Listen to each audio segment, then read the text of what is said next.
Selamat datang di channel Papua Bangkit untuk Melawan. DPRP bersama Forkompinda bahas Intan Jaya, Johnny Rowe, stop aksi penembakan dan segera bentuk tim. Jayapura, papuaterkini.com, konflik bersenjata yang terjadi di Kabupaten Intan Jaya, Papua hingga mengakibatkan korban jiwa terutama rakyat sipil hingga mengungsi, membuat DPR Papua bergerak cepat untuk mencari solusi penyelesaian konflik bersenjata tersebut.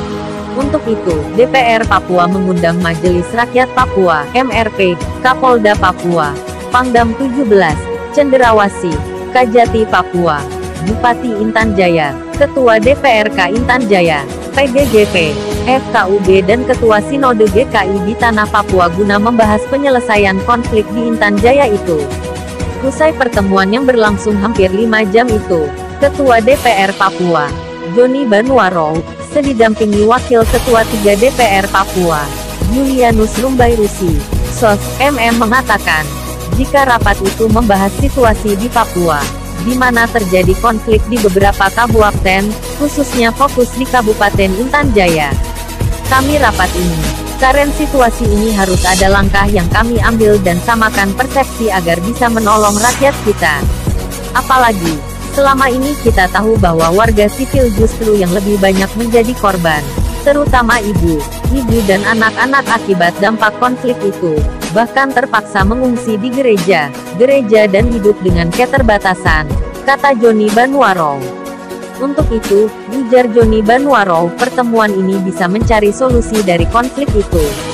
Dan, dalam pertemuan itu, telah menyepakati beberapa langkah untuk penyelesaian konflik di Intan Jaya. Pertama, jelas politisi Partai Nasdem ini akan membuat surat seruan kepada semua masyarakat, TNI, Polri dan TPNPB atau KKB untuk mengambil sikap tenang dan tidak membuat konflik di Intan Jaya. Masyarakat TNI, Polri dan TPNOPM, kita minta untuk tidak membuat aksinya sehingga tidak membuat dampak kepada masyarakat, apalagi memasuki suasana Natal pada Desember tahun 2021, sehingga masyarakat bisa hidup damai dan dapat merayakan Natal dengan sukacita, kata Johnny Banwaro. Kedua, lanjut Johnny Banwaro, dalam pertemuan itu juga disepakati akan membentuk tim yang akan bekerja dan memberikan kajian serta rekomendasi yang akan disampaikan kepada semua pemangku kepentingan di negara ini, terutama kepada Presiden RI agar ada langkah konkret menyelesaikan masalah di tanah Papua. Salah satunya, kita minta untuk melakukan peninjauan kembali pada izin Blok Wabu di Intan Jaya. Kedua, kita akan minta penempatan pasukan non-organik yang dikirim pemerintah pusat harus berkoordinasi atau atas permintaan Pangdam dan Kapolda Papua dan atas kendali Pangdam dan Kapolda Papua. Sehingga penempatan pasukan akan betul-betul sesuai kebutuhan di tanah Papua dan dalam melaksanakan tugas dikendalikan Pangdam dan Kapolda Papua, agar dalam mengambil langkah penegakan hukum dapat dilakukan dengan kearifan lokal budaya dan karakter masyarakat Papua, sehingga tidak menimbulkan dampak bagi warga sipil, paparnya. Diakui, dalam hasil diskusi itu, memang ada kesan bahwa pasukan yang dikirim ke Papua tanpa koordinasi baik dengan Pangdam dan Kapolda. Yang jelas, kata Johnny Banwaro, tim itu akan bekerja berkelanjutan dan akan ada pertemuan selanjut sehingga bisa membuat rekomendasi dan solusi untuk menyelesaikan masalah di tanah Papua. Tim yang akan dibentuk itu akan menjadi tim gabungan, bukan hanya anggota DPR Papua saja, tetapi melibatkan tokoh agama, tokoh daerah di Intan Jaya, TNI, Polri sehingga diharapkan tim ini punya konsep dan mindset berpikir yang sama sehingga langkah yang dilakukan TNI, Polri, pemerintah daerah, provinsi dan tokoh agama sama. Dalam pertemuan ini, Ibu Johnny Banwaro juga disepakati untuk mengimbau kepada masyarakat untuk tetap tenang, tidak terprovokasi dan juga bagi TNI, Polri dan TPNOPM bisa bersama-sama untuk menahan diri agar suasana bisa damai dan aman sehingga dapat merayakan Natal dengan sukacita.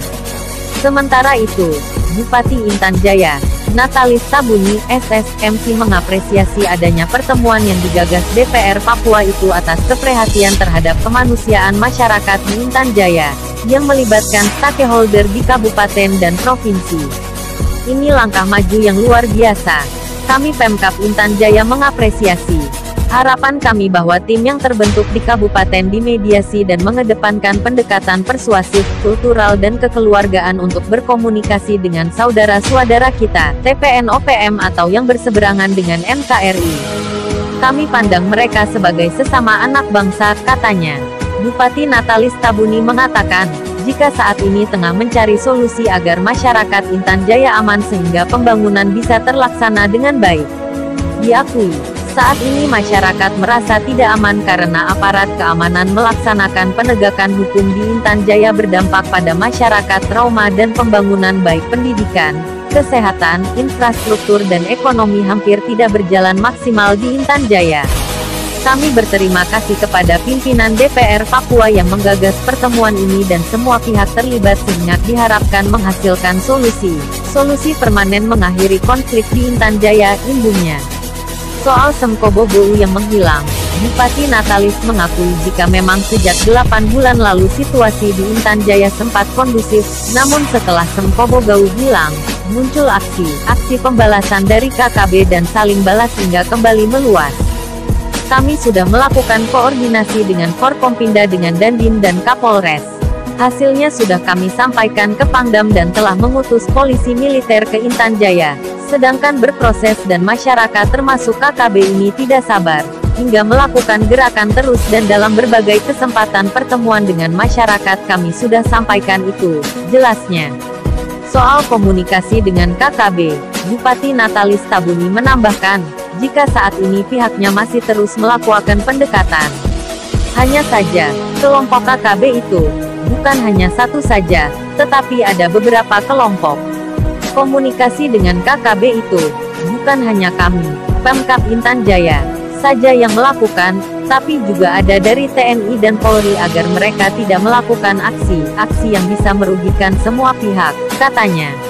Kami juga melibatkan pihak gereja, masyarakat lokal, kepala kampung, kepala distrik dan DPRK Intan Jaya untuk berkomunikasi dan pendekatan kultural serta kekeluargaan kepada mereka. Mereka ada beberapa kelompok, tidak hanya satu kelompok.